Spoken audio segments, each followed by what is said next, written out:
تو اس لیے انسان کو اپنے دوستوں کی اور دشمنوں کی بھی پہچان ہونی چاہیے. جب انسان کو یہ پہچان نہیں ہوتی تو انسان اپنا وقت ضائع کر بیٹھتا ہے. جن کو دوست سمجھ رہا ہوتا ہے ان کے ساتھ ساری زندگی گزارتا ہے, انہی کے مشورے پہ عمل کرتا ہے. اور جس کو نصیحت کرنے والے کو انسان دشمن سمجھ رہا ہوتا ہے, اس کی بات کو نہ توجہ سے سنتا ہے, نہ اس پر عمل کرنے کا ارادہ کرتا ہے, اور نہ اس زندگی کو اختیار کرتا ہے. ایک نوجوان فوت ہو رہا تھا, تو اس کے والد نے اس کو بہت چونکہ پڑھایا لکھایا اور بہت اس نے یعنی پی ایچ ڈی اور اس لیول کی ڈگریز حاصل کی. تو جب وہ بچہ بیمار ہو گیا, زیادہ فوت ہو رہا تھا, بالکل نوجوان لڑکا تھا, تو اس نے والد کو کوئی ایسی بات کہی کہ اس کے بعد بچے کا انتقال ہو گیا. تو والد بہت روتا تھا, یعنی جنازے کے وقت بہت رویا, پھر یعنی دفنانے کے وقت بہت رویا, اس کے بعد بھی بہت روتا رہا. لوگ اس کو صبر تلقین کرتے رہے کہ اللہ کی مرضی ہے, ٹھیک ہے جوان بیٹا گیا لیکن اللہ سے راضی رہے. تو وہ بہت روتا تھا. تو اس سے کسی نے پوچھا کہ آخر آپ اتنا کیوں روتے ہیں؟ اس نے کہا کہ دیکھیں, ایک تو بچے کے جانے کا غم ہے, وہ تو اپنی جگہ, لیکن میرے اس جوان بیٹے نے مرتے وقت مجھے ایسی بات کہی کہ اس بات کو یاد کر کے میں روتا ہوں, مجھے وہ بات نہیں بھولتی. تو اس نے پوچھا کہ اس نے کیا کہا؟ اس نے کہا کہ میرا بچہ جب یعنی آخری لمحات میں تھا, بستر پہ تھا, تو اس نے کہا کہ ابا جی آپ نے مجھے بچپن سے اسکول میں ڈالا, اسکول پڑھایا, پھر جب میں اسکول سے فارغ ہوا آپ نے اچھے کالج میں ڈالا, پھر وہاں سے میں یعنی آگے آپ نے کہا کہ آپ نے مثال انجینئرنگ کرنی, میڈیکل کی, جو آپ نے کہا میں نے اس یونیورسٹی میں داخلہ لیا, میں نے محنت کی, پڑھائی کی, اور وہ ساری ڈگری حاصل کر لی جو آپ نے مجھے کہی تھی. لیکن اب بتائیے ابا جی, اب جس سفر پہ میں جا رہا ہوں, میری موت کے آثار قریب ہیں, آپ بتائیے کہ ان ڈگریوں میں سے کون سی ڈگری میری آخرت میں کام آئے گی؟ مجھے آخرت کا تو پتہ ہی کچھ نہیں ہے, میں نے کبھی نماز کا اہتمام نہیں کیا, آپ نے مجھے کبھی اس کے لیے نہیں ڈانٹا, جب میں اسکول کے لیے نہیں اٹھتا تھا آپ مجھے ڈانٹتے تھے, سختی کرتے تھے, حتیٰ کہ مارتے بھی تھے. اگر میرا کبھی اسکول کا کالج کا رزلٹ اچھا نہیں آتا تھا آپ سختی کرتے تھے, لیکن میں کبھی نماز نہیں پڑھتا تھا, آپ کبھی مجھ سے نہیں پوچھتے تھے. میں کبھی اگر غلط کام کرتا دوستوں کے ساتھ جا کر, آپ کبھی اس پر مجھے برا بھلا نہیں کرتے تھے, نہیں کہتے تھے. تو اب میں جس راستے پر جا رہا ہوں اور جس دنیا میں جا رہا ہوں, وہاں یہ ڈگریاں, یہ P H D, M phil میرے کس کام کا ہے؟ تو وہ باپ کہتا تھا کہ مجھے اس بچے کے وہ الفاظ نہیں بھولتے کہ واقعی میں نے اپنے بچے کو ساری زندگی یہ چیزیں سکھائیں, لیکن جو اصل مقصد تھا اور اس مقصد اور اس سفر کے لیے میں نے اس بچے کو تیاری بالکل نہیں کروائی. تو یہ اصول یاد رکھیں کہ ہمیشہ ضروریات کو مقصد پر قربان کیا جاتا ہے, مقصد کو کبھی ضروریات پہ قربان نہیں کیا جاتا. وہ ایک بات ہم نے سنی کہ چند نوجوان, موسم اچھا تھا تو دریا کی سیر پر گئے, تو وہ جو کشتی والا ملاح تھا وہ ان کو سیر کرانے کے لیے دریا پار لے کے جانے کے لیے کشتی میں بٹھا کر لے کے جا رہا تھا. تو موسم اچھا تھا, بادل آئے ہوئے تھے. تو جب وہ بیچ دریا کے پہنچے تو لڑکوں نے مذاق شروع کیا. تو ایک بچے نے کہا کہ بابا جی آپ یہ بتائیں کہ آپ نے فزکس سیکھی ہے؟ تو اب وہ بیچارہ ملاح جو تھا اس کو فزکس کا نام بھی نہیں پتا تھا. اس نے کہا بیٹا مجھے تو پتہ نہیں فزکس کیا ہوتی ہے. تو اب وہ لڑکے سب ہنسے, انہوں نے کہا کہ بابا جی آپ نے تو اپنی آدھی زندگی فزکس نہیں سیکھی, آدھی زندگی ضائع کر دی. پھر کسی نے کہا آپ نے میتھمیٹکس سیکھا, انہوں نے کہا بیٹا مجھے تو اس کا نام بھی نہیں پتا. تو کہنے لگے کہ بابا جی آپ نے اپنی آدھی زندگی ضائع کر. اسی طرح وہ جغرافی اور ہسٹری اور اس طرح چیزیں کہتے رہے, اور وہ بیچارہ سیدھا سادہ سا آدمی ہر بات پہ نہ کرتا رہا کہ میں نے تو نہیں سیکھا یہ. تو اب جب بیچ دریا میں پہنچے, اللہ کی شان, موسم اچھا تھا لیکن وہ ذرا طوفان کی شکل ہو گئی, ہوا تیز ہو گئی, لہریں اٹھنے لگ پڑی اور کشتی زور زور سے ڈولنے لگی اور قریب تھا کہ کشتی الٹ جائے. تو وہ جو ملاح تھا اس نے کہا کہ بچوں یہ بتاؤ کیا آپ نے تیرنا سیکھا؟ تو انہوں نے کہا کہ نہیں ہمیں تو تیرنا نہیں آتا. تو وہ ملاح نے کہا کہ بچوں آپ لوگوں نے اتنا کچھ سیکھا لیکن آپ نے اگر تیرنا نہیں سیکھا تو اب آپ نے اپنی مکمل زندگی ضائع کر دی. تو واقعی انسان کو مقصد کی چیزیں سیکھنی چاہیے, ایسی چیزیں جو صرف ضرورت کی حد تک ہو ان کو پھر ضرورت کی حد تک رکھا جائے. نبی صلی اللہ علیہ وسلم کا ارشاد ہے فرماتے کہ تم دنیا اتنی حاصل کر لو جتنی دیر تم نے دنیا میں رہنا ہے. اتنی, ویسے ساری حدیث بہت خوبصورت اور بہت پیاری, لیکن اس کے اندر ایسا خوبصورت بیلنس ہے کہ بات کھول کر کے کہہ دی. فرمایا کہ تم دنیا میں اتنا اہتمام کر لو یا دنیا اتنی اکٹھی کر لو جتنی دیر تم نے دنیا میں رہنا ہے, اور فرمایا کہ تم آخرت کا اتنا اہتمام کر لو جتنی دیر تم نے آخرت میں رہنا ہے. یعنی فیصلہ آپ کے اختیار میں دے دیا. واضح سی بات ہے کہ دنیا کی زندگی تو بہت چھوٹی سی ہے, تو یہ بھی نہیں کہا کہ دنیا کی زندگی کو چھوڑ دو, اس میں اہتمام نہ کرو, نہیں, اس میں جتنی دیر دنیا میں رہنا اتنا اہتمام کر لو, اور جتنی دیر آخرت میں رہنا اتنا اہتمام کر لو. تو آخرت کا اہتمام ہمیں بہت زیادہ کرنا ہے. دنیا تھوڑی سی ہے, اس کا اہتمام کرنا ہے, یہ بھی سنت ہے, سبب ہے کہ انسان رزق روٹی کے لیے کچھ اسباب اختیار کرے. ایسا بھی نہیں ہے کہ جنگلوں میں نکل جائے, اللہ پہ ہر چیز چھوڑ دے. یہ دنیا دارالاسباب ہے, چنانچہ اس کے اندر سبب کو اختیار کرنا یہ سنت ہے. اور نبی صلی اللہ علیہ وسلم نے بھی سبب اختیار کیا اور ہمیں سکھلایا. یہ تقوی کے منافی نہیں ہے. یہ عجیب بات ہے کہ تقوی بھی اپنے بزرگوں سے, مشائخ سے سیکھنا پڑتا ہے. ایک مرتبہ ہمارے شیخ نے اسی طرح اجتماع کے بعد خصوصی مجالس تھی, تو بہت سارے حضرات بیٹھے ہوئے تھے, نوجوان بھی بیٹھے ہوئے تھے. تو حضرت نے پوچھا کہ بتائیں تقوی کیا ہے. تو اب ہر بندے نے اپنی عقل سمجھ کے حساب سے تقوی کی ڈیفینیشن کرنی شروع کر دی. تو اکثر جواب یہ تھا کہ سب کو چھوڑ چھاڑ کر اللہ پر یقین رکھنا, اس کو تقوی یا توکل کہتے ہیں. اکثر کے جوابات اسی سے ملتے جلتے تھے. تو حضرت نے فرمایا کہ تقوی اور توکل اس کو نہیں کہتے. تقوی اور توکل اس کو کہتے ہیں کہ 100% اسباب اختیار کر لے, اس کے بعد نتیجہ اللہ پہ چھوڑ دے, اس کو تقوی اور توکل کہتے ہیں. اب یہ بات ہمیں پتہ ہی نہیں تھی. ہم تو یہی سمجھتے تھے کہ کچھ بھی نہ ہو, جب ہو بھی تو اس کو بھی چھوڑ دے, بس ملنگ بن جائے, اللہ پہ چھوڑ دے سب کچھ. ایسا نہیں ہے. پھر جب دین کا بھی مطالعہ کرتے ہیں انسان, تو اس میں بھی اس کو بہت سارے ایسے واقعات ملتے ہیں کہ ایک شخص جو ہے وہ مسجد میں آئے اور باہر اپنی سواری کو کھلا چھوڑ دیا. تو کسی نے پوچھا کہ بھئی آپ نے سواری کو باندھا؟ جیسے پہلے بھی سواری کو باندھنے کے لیے وہ قلعہ ہوتا تھا یا ایسا اسٹینڈ ہوتا تھا, وہاں پہ باندھا جاتا تھا. تو انہوں نے جواب دیا کہ اللہ کے حوالے. تو انہوں نے کہا بھئی آپ پہلے اس کو باندھ لیں اور پھر اس کو اللہ کے حوالے کر دیں, چونکہ باندھنے بھی واقع ہو سکتا ہے, لیکن وہ سبب پورا کر لیں. اس میں بڑی گہرائی ہے. عام طور پہ ہم پہلے سبب اختیار نہیں کرتے اور پہلے اپنے آپ کو اولیاء اللہ سے بھی اوپر سمجھ رہے ہوتے ہیں کہ ہم کچھ بھی نہیں کریں گے سبب, اور پھر بھی یہ چیز رہے گی. اب وہ چیز ہوگی چوری, یا وہاں سے چلی گئی.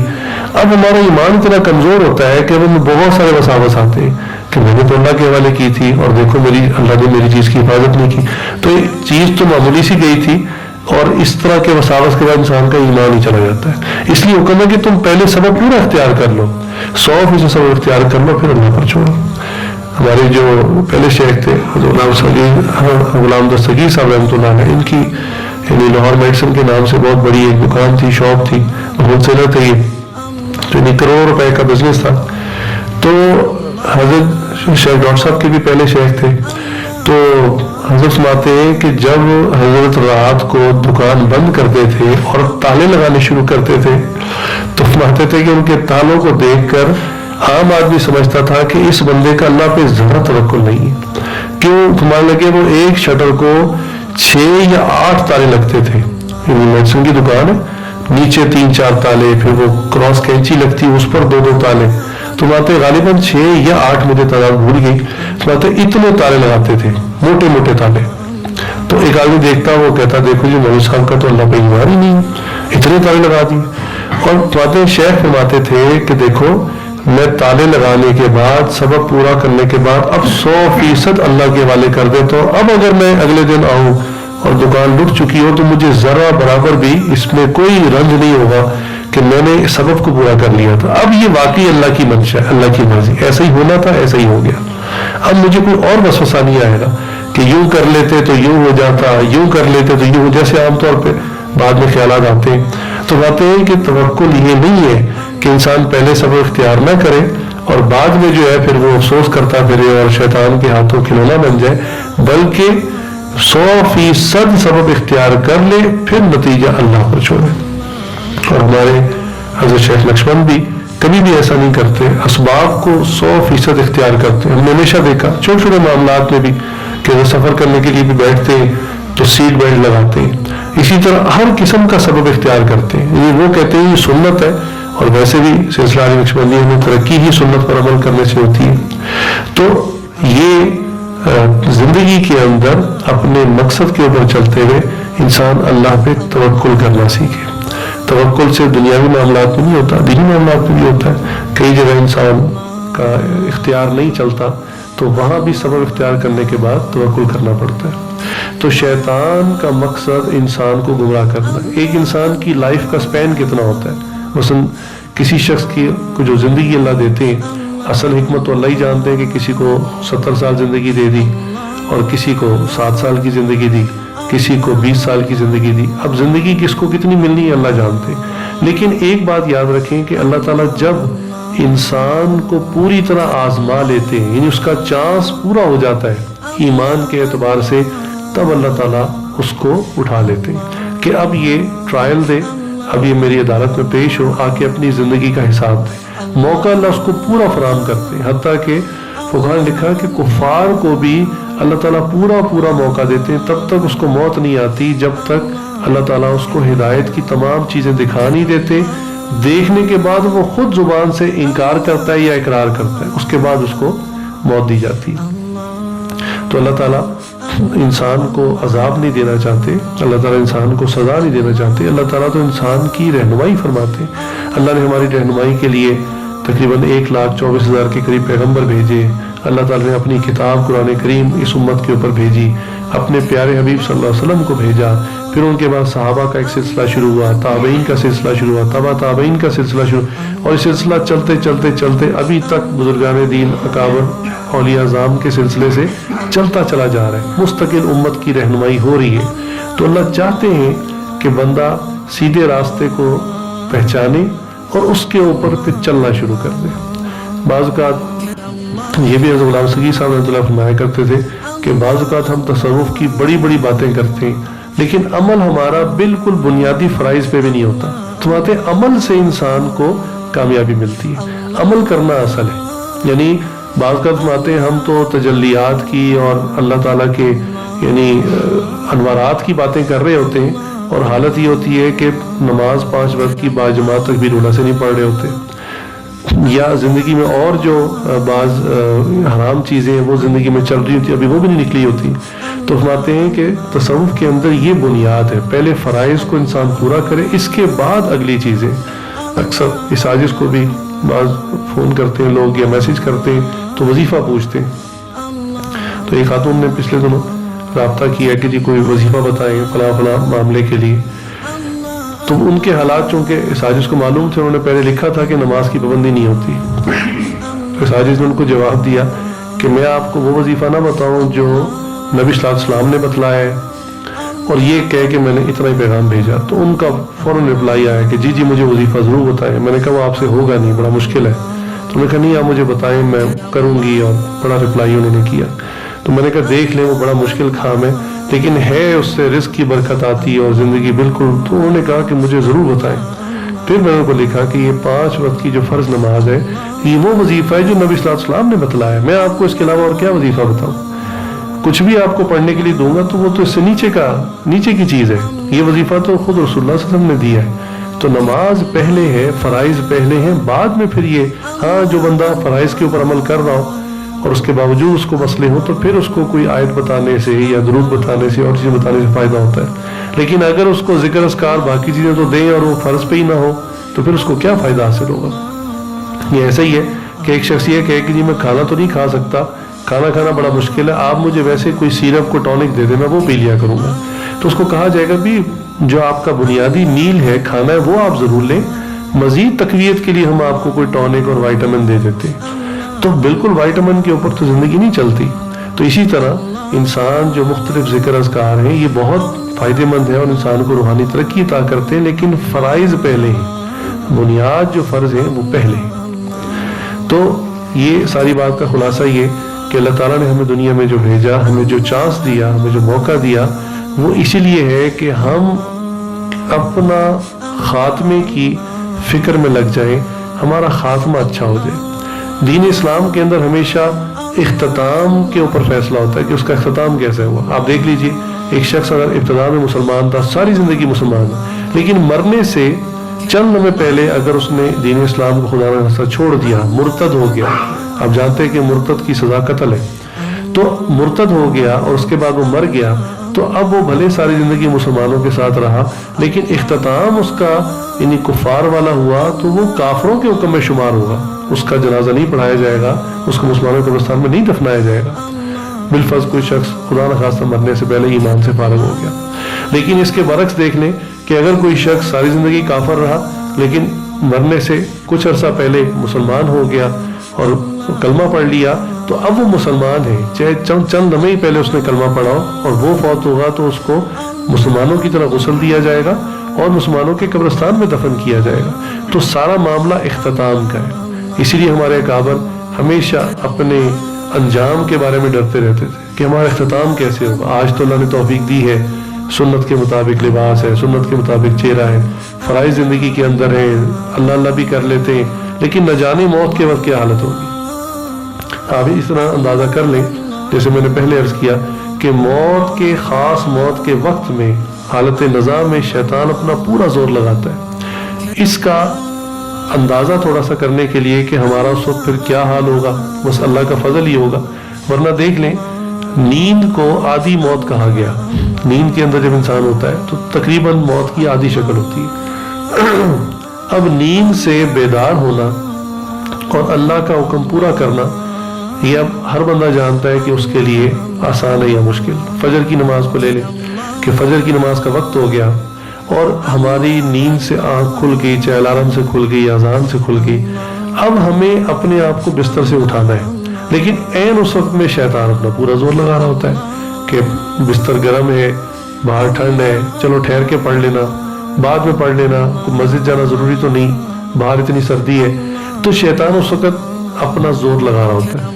تو آدھی نیند میں یعنی آدھی موت کی کیفیت میں ہم شیطان سے نہیں لڑ پاتے اگر بالفرض تو، اور نہیں فجر کے لیے اٹھ کر جاتے تو اس سے اس بات سے اندازہ کر لیں کہ موت کے وقت میں جو حقیقی موت، مکمل موت کی کیفیت ہوگی، اس وقت جب شیطان ہمارے ساتھ لڑے گا، ہمیں سمجھائے گا، اس وقت شیطان سے لڑنا کتنا مشکل کام ہوگا۔ جب ہم نیند کی کیفیت میں، آدھی نیند کی کیفیت میں شیطان سے نہیں لڑ پاتے تو موت تو یہ بڑی فکر کی بات ہے۔ تو ہوگا تو اللہ کا فضل ہی، اللہ ہی اپنا فضل فرمائیں گے، لیکن اس کے لیے انسان کی کچھ مشق بھی ہونی چاہیے۔ شیطان سے لڑنا، کوئی اپنے نفس کی مخالفت کرنا، اس کی عادت اگر زندگی میں ہوگی تو انشاءاللہ موت کے وقت بھی انسان کے لیے آسان ہو۔ جیسے آتا ہے کہ بھی جب تم سو کر اٹھو تو تم سب سے پہلے کلمہ پڑھو، یعنی شہادت دو، تاکہ جب قبر میں بھی تم اٹھو، فرشتے آئیں تم اٹھانے کے لیے تو تم کلمہ پڑھتے بھی اٹھو۔ تو جیسی انسان کی عادات ہوتی ہیں وہی انسان کے ساتھ پھر چلتی ہیں زندگی بھر اور زندگی کے بعد بھی۔ تو ساری بات کا خلاصہ یہ کہ ہمیں اللہ تعالیٰ نے جو دنیا کے اندر بھیجا اور مہلت دی، جو ٹائم دیا، وہ اسی موت کی تیاری کے لیے ہے، موت کے بعد والی اصل زندگی کے لیے۔ انسان ایک دفعہ تخلیق کر دیا گیا تو یہ کبھی ختم نہیں ہوگا، اس کو عارضی طور پہ موت آئے گی، اس کے بعد یا ہمیشہ جنت میں رہے گا یا ہمیشہ جہنم میں رہے گا۔ انسان کبھی ختم نہیں ہو سکتا، باقی مخلوقات ختم کر دی جائیں گی، انسان اور جنات جو ہیں اس کو اللہ تعالیٰ نے جب پیدا فرما دیا تو اس کا پھر فیصلہ آگے ہوگا اور اس کے ساتھ آگے معاملہ چلے گا۔ موت عارضی طور پر انسان کے اوپر طاری کر دی جائے گی، تو انسان کو چاہیے کہ اپنے اوپر سے غفلت کو اتارے۔ باتیں بہت سادہ ہوتی ہیں عمل کرنے کے اعتبار سے، اور انسان اگر عمل نہ کرنا چاہے تو گھنٹوں اس کو لیکچر دیا جائے، سمجھایا جائے، انسان عمل پر نہیں آتا۔ جس کے بعد دل میں اتر جائے وہ فوراً عمل پر آ جاتا ہے کہ ہاں بالکل ٹھیک ہے، اسی زندگی کی تیاری اسی زندگی میں رہتے ہوئے کرنی ہے، کوئی الگ سے وقت نہیں ملے گا۔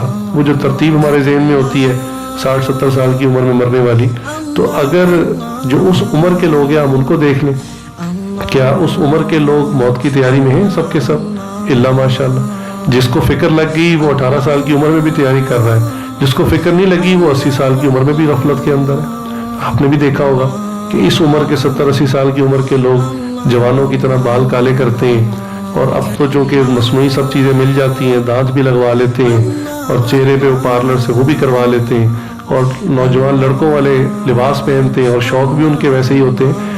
تو 70-80 سال میں پہنچ کر بھی انسان کی غفلت کی آنکھ نہیں کھلتی، اس کا تعلق ایج کے ساتھ نہیں ہے، عمر کے ساتھ نہیں ہے۔ تو بلکہ حدیث میں تو یہاں تک آتا ہے انسان جیسے جیسے بوڑھا ہوتا ہے اس کی خواہشات دنیا میں بڑھتی چلی جاتی ہیں. اس کی مثال ایسی جیسے درخت بوڑھا ہو جاتا ہے تو اس کی شاخیں اور زیادہ پھیل جاتی ہیں, یعنی اس کی روٹس اور گہرائی میں چلی جاتی ہیں, تو وہ اور زیادہ دنیا کے اندر جو ہے وہ مشغول ہو جاتا ہے اور دنیا سے محبت کرنے لگتا ہے اور جینے کی خواہش اس کو پیدا ہو جاتی ہے. تو اگر فکر آخرت پیدا ہو جائے تو 16 سال کی عمر میں, 18 سال کی عمر میں, 20 سال کی عمر میں انسان اپنی موت کی تیاری میں لگ جاتا ہے. اللہ کی طرف سے جب بلاوا آئے جیسے بھی آئے اللہ تعالیٰ حالت ایمان پر لے کر جائے. تو اب جو بالخصوص ہمارے ارد گرد حالات چل رہے ہیں دنیا کے, ان حالات کو دیکھتے ہوئے ہمیں ہر وقت ویسے بھی ہمیشہ تیاری رہنی چاہیے, لیکن بالخصوص جو اب حالات چل رہے ہیں پوری دنیا کے اندر, ان کو دیکھتے ہوئے ہمیں ہر وقت تیار رہنا چاہیے. کسی وقت بھی کسی بھی قسم کا معاملہ آ سکتا ہے, اور اللہ تعالیٰ تو عذاب نہیں دینا چاہتے. اللہ تعالیٰ نے خود فرمایا ما یفعل اللہ بعذابکم ان شکرتم و آمنتم, کہ اللہ تعالیٰ کو تمہیں سزا دے کر عذاب دے کر کیا ملے گا اگر تم ایمان لے آؤ اور اللہ کے شکر گزار بندے بن جاؤ. تو اللہ تعالیٰ کو ضرورت ہی نہیں عذاب دینے کی. جیسے والد بالفرض, والد اگر بچے کی کسی نافرمانی پر یا دنیا کے کسی معاملے میں ناکامی پر اگر اس کو مارتا ہے تو آپ بتائیں کہ بچے کو مارنے سے والد کو کیا ملتا ہے؟ کیا والد کو پیسے ملتے ہیں یا والد کو کوئی کہیں سے کوئی اور چیز ملتی ہے؟ والد کو تو افسوس ہی ہوتا ہے, مار کر بھی افسوس ہوتا ہے, لیکن انتہائی مجبوری میں اولاد کی تربیت کے لیے وہ ایسا معاملہ کر لیتا ہے. تو یہ آیت اللہ تعالیٰ نے جو فرمائی اس میں عجیب مضمون ہے کہ اللہ تعالیٰ کو کیا ملے گا تمہیں عذاب دے کر, اللہ کے ہاتھ کیا آئے گا تمہیں عذاب دے کر اگر تم اللہ کے شکر گزار بندے بن جاؤ, تم اللہ پر ایمان لے آؤ. اللہ تعالیٰ سے دعا ہے اللہ تعالیٰ ہم سب کے ایمان کی حفاظت فرمائے اور ہم سب کا خاتمہ بالایمان فرمائے. وآخر دعوانا الحمدللہ رب العالمین. کچھ دیر کے لیے ذکر کر لیں, سر کو جھکا لیں, آنکھوں کو بند کر لیں, دنیا اور جو کچھ دنیا میں ہے اس سے ہٹ کٹ کے اللہ رب العزت کی یاد میں ڈوب جائے.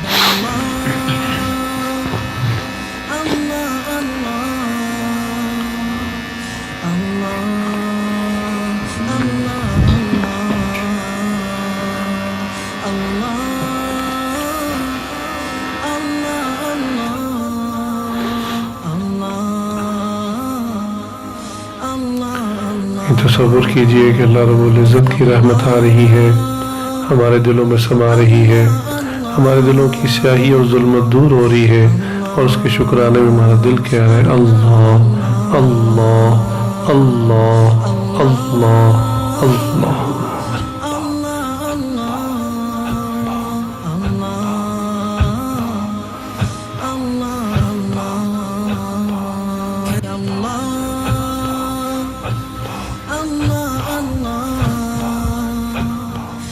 Allah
ہوا و حرص والا دل بدل دے، میرا غفلت میں ڈوبا دل بدل دے، ہوا و حرص والا دل بدل دے، میرا غفلت میں ڈوبا دل بدل دے، بدل دے دل کی دنیا دل بدل دے، بدل دے دل کی دنیا دل بدل دے، خدایا فضل فرما دل بدل دے، رہوں بیٹھا میں اپنا سر جھکا کر، رہوں بیٹھا میں اپنا سر جھکا کر، سرور ایسا عطا کر دل بدل دے، گناہگاری میں کب تک عمر کاٹوں، گناہگاری میں کب تک عمر کاٹوں، بدل دے میرا رستہ دل بدل دے، سنوں میں نام تیرا دھڑکنوں میں، سنوں میں نام تیرا دھڑکنوں میں، مزہ آ جائے مولا دل بدل دے، سہل فرما مسلسل یاد اپنی، سہل فرما مسلسل یاد اپنی، خدایا رحم فرما دل بدل دے، یہ کیسا دل ہے سینے میں الہی، یہ کیسا دل ہے سینے میں الہی، جو زندہ بھی ہے مردہ دل بدل دے، تیرا ہو جاؤں اتنی آرزو ہے، تیرا ہو جاؤں اتنی آرزو ہے، بس اتنی ہے تمنا دل بدل دے، پڑا ہوں تیرے در پر دل شکستہ، پڑا ہوں تیرے در پر دل شکستہ، رہوں کیوں دل شکستہ دل بدل دے،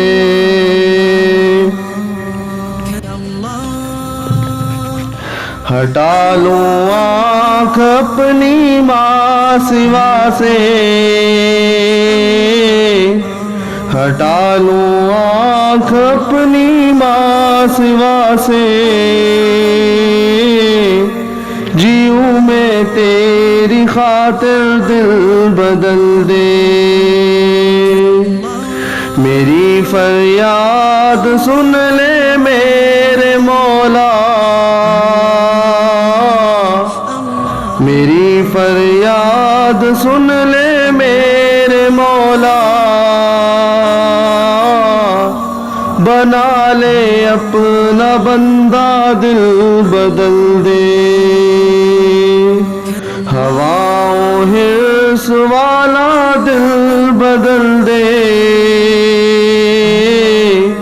میرا غفلت میں ڈوبا دل بدل دے، میرا غفلت میں ڈوبا دل بدل دے۔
لا الہ الا اللہ محمد رسول اللہ اللہم صلی علی سیدنا محمد وعلی آل سیدنا محمد مبارک وسلم ربنا ظلمنا انفسنا وان لم تغفر لنا وترحمنا لنکونن من الخاسرین۔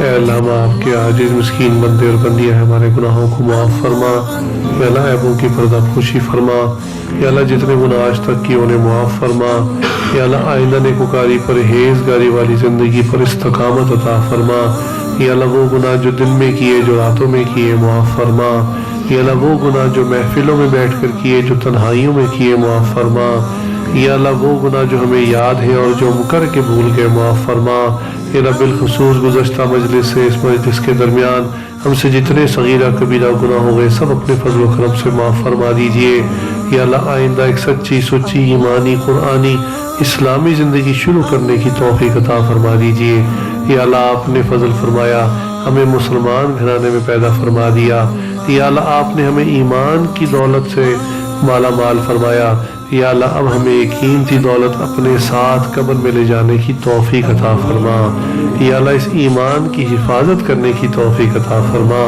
یا اللہ نفس اور شیطان اس دولت کو ضائع کروانے کے در پہ ہیں، اس کو لوٹنے کے در پہ ہیں، یا اللہ آپ ہی نے یہ نعمت عطا فرمائی ہے، آپ ہی اس نعمت کی حفاظت بھی فرما دیجئے، یا اللہ ہم سب کا خاتمہ بھی ایمان فرما، کلمے کے اوپر موت عطا فرما، یا اللہ جب آخری وقت ہو لوگ ہمیں کلمہ پڑھائیں، ہمیں اپنے اختیار سے کلمہ پڑھنے کی توفیق عطا فرما، اس سے پہلے کہ ظاہر کی آنکھیں بند ہوں ہماری من کی آنکھوں کو کھول دیجئے، یا اللہ اس سے پہلے کہ لوگ ہمیں غسل دیں ہمیں غسل توبہ کرنے کی توفیق عطا فرما، اس سے پہلے کہ لوگ ہمیں کفن پہنائیں ہمیں تقویٰ کی پوشاک پہنا دیجئے، یا اللہ اس سے پہلے کہ لوگ ہماری نماز جنازہ پڑھیں ہمیں اپنے اختیار سے 5 وقت کی حضوری والی نماز پڑھنے کی توفیق عطا فرما، اس سے پہلے کہ لوگ ہمیں قبر میں ڈال دیں اور اندھیرا ہو جائے، یا اللہ قبر کے نورانی اعمال زیادہ سے زیادہ اکٹھا کرنے کی توفیق عطا فرما دیجئے، اور یا اللہ کل قیامت کے دن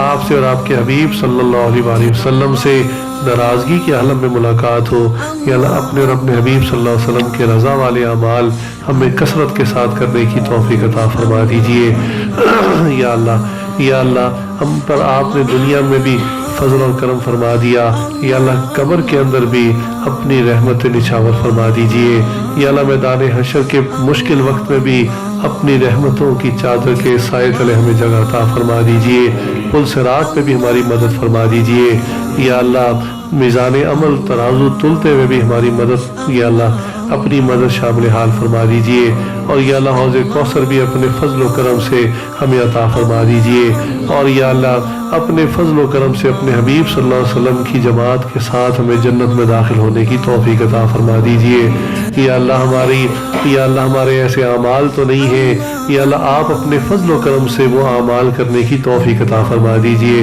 ہماری زندگی کے رخ کو پھیر دیجئے، ہماری سوچ کو تبدیل فرما دیجئے، یا اللہ ہمارے شوق تبدیل فرما دیجئے، یا اللہ ہمیں اپنی ضرورتوں کو اپنے حقیقی مقصد پہ قربان کرنے کی توفیق عطا فرما دیجئے یا اللہ، مقصد کو سامنے رکھ کر جینے کی توفیق عطا فرما دیجئے، اور یا اللہ ہمیں اس وقت تک موت نہ دیجئے جب تک ہمارا ایمان کامل نہ ہو جائے اور ہماری سوچ اور عقیدہ اور ایمان 100% درست نہ ہو جائے، یا اللہ تب تک ہمیں مہلت دیتے رہیے۔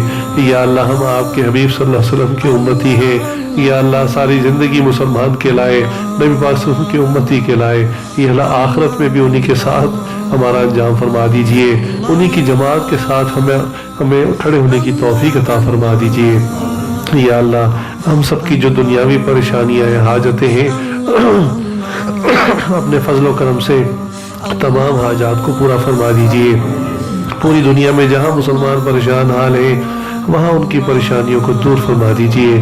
یا اللہ بوسنیا میں، چچنیا میں، افغانستان میں، عراق میں، فلسطین میں، شام میں، یا اللہ جہاں مسلمان پریشان حال ہیں، یا اللہ بے گھر ہیں، بے سر و سامان ہیں، زخمی ہیں، یا اللہ اپنا خصوصی فضل شامل حال فرما دیجئے۔ یا اللہ اپنے غیبی خزانوں کے ذریعے ان کی امداد فرما دیجئے۔ یا اللہ اپنے غیبی فرشتوں کے ذریعے ان کی امداد فرما دیجئے۔ یا اللہ وہ بہن بھائی ہم سے دور ہیں، یا اللہ ہم ان کے قریب نہیں جا سکتے، ان کی ظاہراً مدد نہیں کر سکتے، آپ سے ان کے حق میں دعا تو کر سکتے ہیں۔ یا اللہ ہم ان کے حق میں دعائیں کرتے ہیں، یا اللہ ہماری دعاؤں کو ان کے حق میں قبول فرما لیجئے، اپنا خصوصی فضل شامل حال فرمائیے۔ پوری دنیا میں جہاں کئی مسلمان پریشان ہیں، حال ہیں، سب کی پریشانیوں کو دور فرما دیجئے۔ یا اللہ جو بے اولاد ہیں ان کو نیکوکار اولاد عطا فرما، جو صاحب اولاد ہیں ان کی اولاد کو والدین کا فرما بردار بنا، ان کی آنکھوں کی ٹھنڈک بنا۔ یا اللہ جن گھروں میں جوان بچے بچیاں ہیں، والدین کی جو ان کے رشتے کرنے آسان فرما، جو بھائی کاروبار کی طرف سے، رزق کی طرف سے، نوکریوں کی طرف سے پریشان ہیں، کشائش والا، عافیت والا، برکت والا حلال رزق کا ذریعہ عطا فرما، جو بیمار ہیں انہیں کامل صحت عطا فرما۔ یا اللہ ہمارے عزیز اقارب دور قریب کے جو لوگ فوت ہو گئے، یا اللہ ان کی بخشش و مغفرت فرما، جن کی آپ نے بخشش فرما دی انہیں اپنے قرب کے اعلیٰ درجات عطا فرما۔ یا اللہ جو کچھ مانگا ہے وہ بھی عطا فرما، جو مانگنا چاہیے تھا ہمارے حق میں بہتر نہیں مانگ سکے وہ بھی عطا فرما۔ ہمارے ملک پاکستان کی حفاظت فرما، اندرونی بیرونی تمام خطروں و سازشوں سے اس کو محفوظ فرما، منافقین سے اس کو پاک فرما، دہشت گرد فتنہ پرست قسم کے لوگوں کو چن چن کے دفعہ دور فرما۔ یا اللہ جو پاکستان کا خیر خواہ ہے اس کی زندگی میں، مال میں، اولاد میں، صحت میں برکتیں عطا فرما۔ یا اللہ اس محلے پر، اس گھر پہ خصوصی رحمت کو نازل فرما۔ ہمارے بھائی موسیٰ صاحب کو لمبی زندگی، صحت، عافیت عطا فرما، رزق میں برکتیں عطا فرما، اہل و عیال میں برکتیں عطا فرما، اگلی نسلوں کی خوشیاں دیکھنا آسان فرما۔ یا اللہ ہم سب کے گھروں کو جادو ٹونے کے اثر سے، اوپری اثر حاسدین کی حسد سے محفوظ فرما۔ یا اللہ ہم سب کو دوست اور دشمن کی پہچان عطا فرما، دوست اور دشمن کی پہچان عطا فرما۔ یا اللہ اپنے مقصد کے ساتھیوں کو پہچاننے کی توفیق عطا فرما، اور یا اللہ جو ہمیں مقصد سے ہٹانے والے ان کی بھی یا اللہ ہمیں معرفت اور ان کی بھی ہمیں پہچان عطا فرما۔ نبی اکرم صلی اللہ علیہ وسلم نے جتنی خیریں مانگی ہیں تمام خیریں ہمیں عطا فرما، اور جتنے شرور سے پناہ مانگی تمام شرور سے حفاظ فرما۔ وصلی اللہ تعالی علی خیر خلقہ محمد و آلہ و اصحابہ اجمعین، آمین برحمتک۔